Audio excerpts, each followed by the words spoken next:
Joining us now on Chaos TV is Cornish teacher Matt Potter, raising money for the Renal Unit at Treliske and Kidney Care UK. Matt cycled 961 miles from John O'Groats to Land's End whilst receiving dialysis on the way. That's incredible. My bum aches after an afternoon on the motorbike. Seriously, big padded seat like that. How did you do it? Welcome to the show, Matt.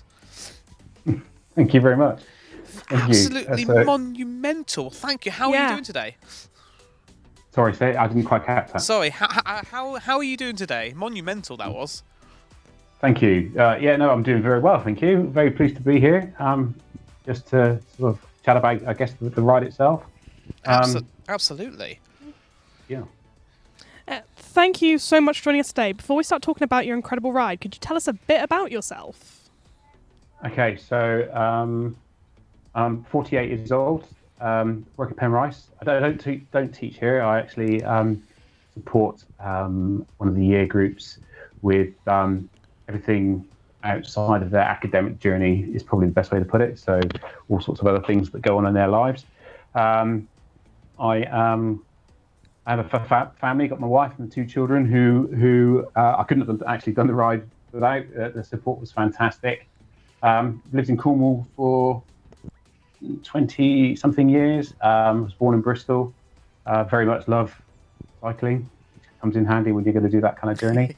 That's me, really. Absolutely fantastic. It's lovely to. I always love it when people come on and have done such fantastic things like yourself, and then they talk about either the team or the family or whoever they've got with them as a unit, because you need that behind you, don't you? It really does give you that drive. Absolutely. There's no way. I miss them incredibly.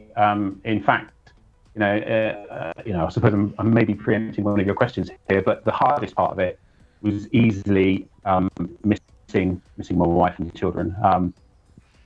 We're quite sort of a tight sort of unit. There's 4 of us, and just I think 2 weeks in is when I really started to notice it. I just got lonely because I was on my own, and that's really sad, isn't it? I don't mean it that way, but that was the hardest part, was missing them, and without their support and their backing, it just would have been impossible. Yeah. I can imagine people don't take that into account as well. Especially when you're so tight with your family, as you said, loneliness is a factor, and it needs to be taken into account. There's a massive mental struggle with these kind of things, let alone physical. And I think you're amazing for having pushed through it, and your family's amazing for helping you get through it.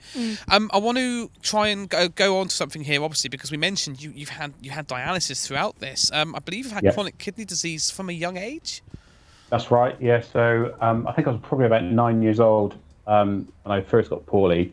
And the sort of lasting result of that was kidney failure, the onset of kidney failure. So ever since then, my kidneys have slowly declined in function. I had a transplant actually in 2013. I was fortunate enough to receive a transplant before I'd actually gone on dialysis. My kidney function obviously sort of petered out, quite low really. And I had this transplant. Unfortunately now, for various reasons, the transplant itself is failing, so I'm going to be going back on the list again for another one. But in the meantime, I started dialysis just before the summer holidays, so I think about 3 months now I've been on dialysis. That is, I can't get over how much you've been through. It's always the people who've been through so much who have got so much to give, and it's proven time and time again with people like yourself. Yeah, absolutely. It always hits us a little bit. We hear these stories like, blimey, we're not prepared for these things. No. So you cycled from John and Groats to Land's End, all whilst receiving dialysis. That's amazing, incredible feat just on its own. Thank you. Thank you. You receive CAPD. What kind of dialysis is that, and what does it involve? Okay, so CAPD is continuous ambulatory peritoneal dialysis. I believe that's what it stands for. So the long and short of it is, it involves the lining of it involves a membrane in your abdomen. So I have down here in my sort of lower part of my abdomen, I have a tube inserted permanently. for the time that I'm on dialysis. And what it involves is draining a bag of fluid in. So at the moment, I drain in mostly 1.5 litres of this glucose-based fluid.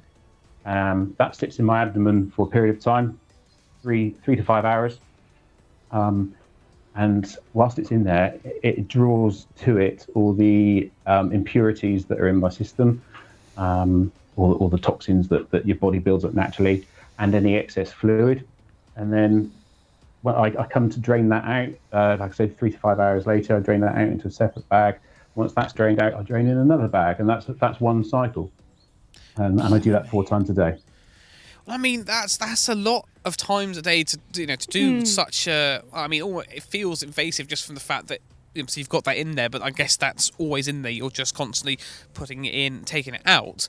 But how would you go about receiving dialysis on the go like you were?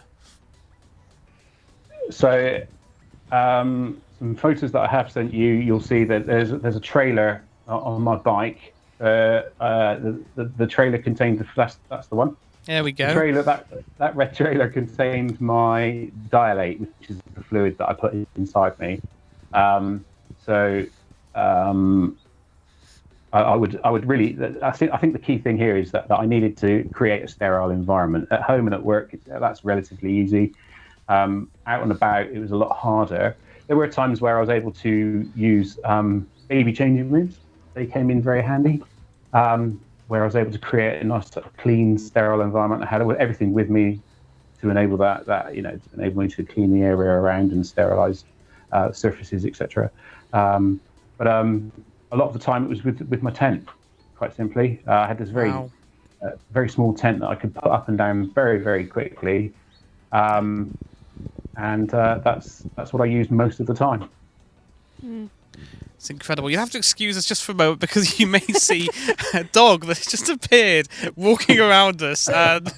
Please bear with us. We'll deal with that. So, have you always had a passion for cycling? Obviously, you must love it to have taken on this challenge. Yeah. So I do. I love cycling. Since the early 90s, I think probably since mountain biking first hit the UK, really, in a big way. So that would be late 80s, early 90s. I've had a bike, and I absolutely loved riding it ever since. I think there was a time somewhere in the middle there that I kind of just sort of went away and didn't cycle a great deal. But it's always, generally speaking, been a big part of my life. And fortunately, I have a wife who very much loves the outdoors and outdoor activity, cycling, surfing, etc. as well. And it's just, gone hand in hand. It's part of our life as a family, really. You seem to have done a lot of cycling over the years, and I'd be really interested to know, you must have seen some absolutely beautiful sights. What's your favourite part of the country to cycle on? In the ride, in the John O'Groats to Land's End, the best part was definitely the Cairngorms. Absolutely stunning area. So beautiful, and it was such a lovely path to cycle on. The track was great. The sun was out. It was just everything. There was a moment, when everything was just perfect up there. It was absolutely wonderful. In terms of my favourite place to ride, I think it will always be. I actually went. I spent a while when I was much younger, living in Buckinghamshire. There's a hill there that I used to go mountain biking on all the time as a teenager, and I took my children up there last summer.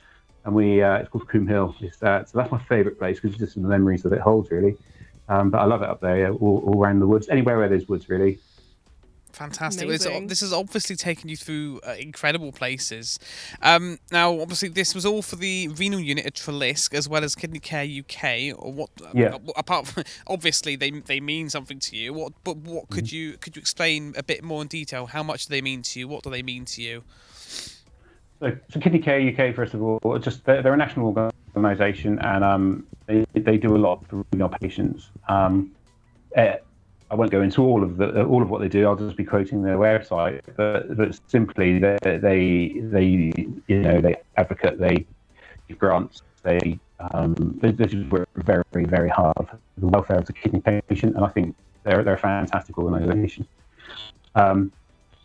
but the really Treliske are absolutely amazing. I think they're a fantastic team. I've worked with them now, obviously, for a very long time, and the support and care that they give is brilliant. And I just wanted to kind of, it's a cliche, isn't it? I don't really mean it to be a cliche, but I just wanted to kind of give something back, to be honest with you. Yeah, absolutely. I just want to ask another question, just a thought of, because obviously this kind of thing you have to go through, you have to train a fair bit, but from the sounds of it, you're obviously very active already, and you do a lot of this. What kind of training did you have to go through, and what kind of sort of allowances did you have to make, obviously, for the constant changing of fluid and all that kind of stuff? So, training-wise, I didn't train. I don't think I trained nearly enough, really. My training just consisted of lots of riding. Wow. I started riding more and more miles than I would normally. Again, to begin with, just on the bike. Then I started with the trailer. I mean, cycling with a trailer for a start actually makes the bike feel very different, and it handles very differently. So that took just a little getting used to. But then, of course, when it's loaded, that alters the whole handling again. Not only making it harder to move along, but just in turning tight corners and that kind of thing, it really, really made a difference. So I did quite a bit of training towards the end, or towards the time when it came close to leaving, with a fully loaded bike. So that was 21 kilograms of fluid in the back, so that really was it. Training wise, it was mainly on the bike, lots and lots of hours on the bike, and then I varied that to with the equipment I was taking, just to kind of build it up, really, rather than hitting fully loaded bike straight off. I mean, yeah, I never even thought about that. It must be quite an extra strain to do that. I don't think I took that into account when I thought about this. That's a lot of extra weight to cycle the entire way. Is that another person's worth, or? I did. I should have looked it up, shouldn't I, before I came on? So I did. I did an assembly in school on Monday, and I added the weight of the trailer, the weight of the bike, the weight of my luggage in my tent, my sleeping bag, all that kind of kit, and my weight. Basically, the whole weight of my whole load was the equivalent of a small female grizzly bear, I think they said on Google. So it was a fair weight. Blimey, flipping heck. Yeah. Sorry, I could barely tell. I'm struggling with my own weight just walking around.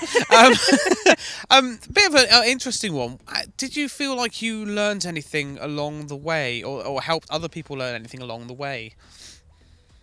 Yeah, do you know? Did I learn anything along the way? So much. I actually had This sounds awful, and I don't really generally think badly of humanity as such, but I think it opened my eyes to actually just how generous people really are. Complete strangers. So I had, as you can see on that photograph earlier, there was a big flag on the back of my bike which said Kidney Care UK, and it obviously sparked a conversation. That with the trailer sparked so many conversations. People would ask me, what you're up to, what you're doing. I'd get into a conversation with them, and they'd end up donating, £5, £10. Some people donated £100.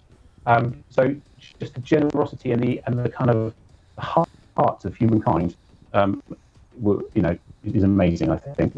I mean, they're obviously everybody's the same, but it's there. There's a lot of generous, kind-hearted, very good people out there. I actually realised that I was kind of more,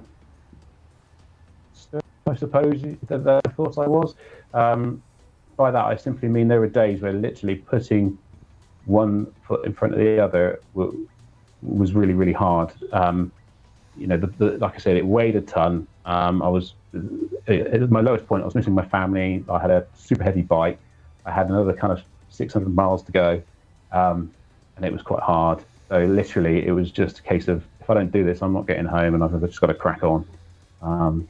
So yeah, those are probably the two main things. It comes down to mental sort of training, that, doesn't it? Yeah, again? I was gonna say there's a lot of sort of survival type stories where it's the most important thing is keeping your spirits up in whatever you're doing. Yeah. Yeah. You know what I mean, mean? I wouldn't want to compare myself to a sort of survival Oh, situation in that yeah. sense. But I suppose you just got to crack on and Yeah. keep going, haven't you?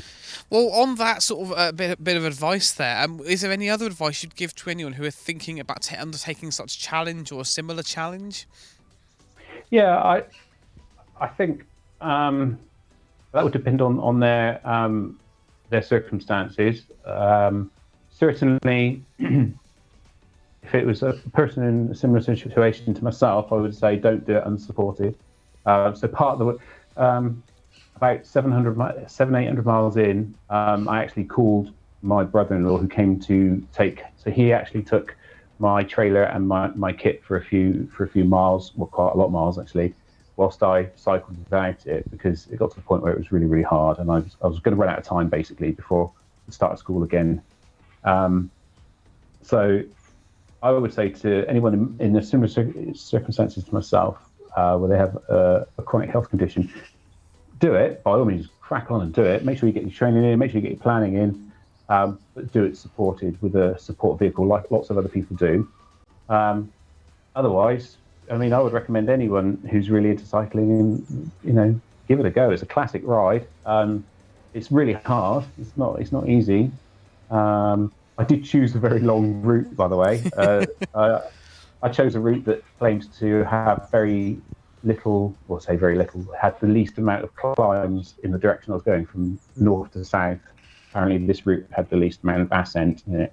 And the route originally was 1,100 miles. But then I adjusted it because, like I said, I was running out of time, so I kind of cut bits out. For example, I was going to do the whole of the camel trails just to cycle with my family.